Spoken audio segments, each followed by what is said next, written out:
Bonjour à tous! La qualité des eaux de la Grand-Rivière en fait un lieu de baignade réputé et apprécié. On peut s'y baigner sans crainte, car aucune activité humaine notable n'est à signaler en amont, ce qui préserve ainsi l'intégrité de l'eau. Transition toute trouvée pour aborder dans notre dossier les économies d'eau. Quelques conseils pour préserver notre précieux liquide.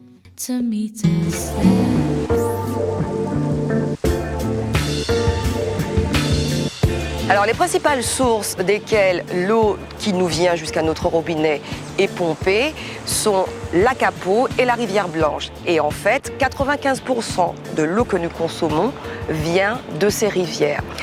Donc, elles n'ont pas le même débit tout au long de l'année, ça dépend des périodes. Et de toute façon, les stations de captage d'eau potable doivent respecter un débit minimal avant de pomper. Donc, ce sont les débits minimums auxquels elles ne peuvent déroger. Le Martiniquais consomme tous les jours, en fait, chaque jour, 165 litres d'eau. Alors, quelles astuces pour réduire notre consommation d'eau? C'est ce que nous allons voir tout de suite. Alors, pour économiser l'eau que l'on utilise tous les jours, il suffit par exemple de rester moins longtemps sous la douche. Ne pas laisser couler l'eau du robinet quand on se brosse les dents, on n'arrête pas de le dire. Et puis prendre aussi, au lieu de laisser couler l'eau, un gobelet pour se rincer la bouche. Quand on fait la vaisselle, utiliser les deux bacs, savonner dans un bac, rincer avec de l'eau de rinçage dans l'autre bac. Et puis il y a du matériel qu'on appelle du matériel hydroéconome qu'on trouve dans toutes les quincailleries. Je ne citerai pas de marque ni de nom, mais en tout cas, vous connaissez tous sûrement la douche au jet réglable. Un pommeau de douche avec ce jet réglable fait économiser à un ménage 19 € par an par personne. Ce qui coûte aussi beaucoup d'argent, ce sont les fuites. Si vous voulez savoir si vous avez une fuite, vous fermez la vanne d'arrivée d'eau, par exemple une nuit, et le lendemain, vous allez vérifier votre compteur d'arrivée d'eau.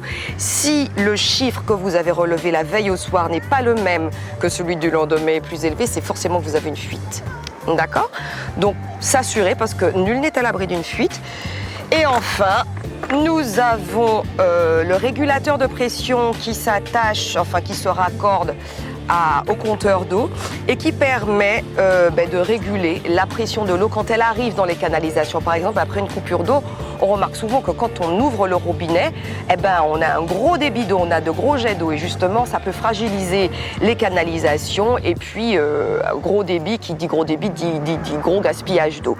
Voilà, donc à raccorder par votre plombier à votre compteur d'eau. Voilà pour l'essentiel du matériel hydroéconome que vous trouverez en quincaillerie. J'espère que ces conseils vous aideront à faire des économies. D'autres conseils vous attendent sur notre site internet.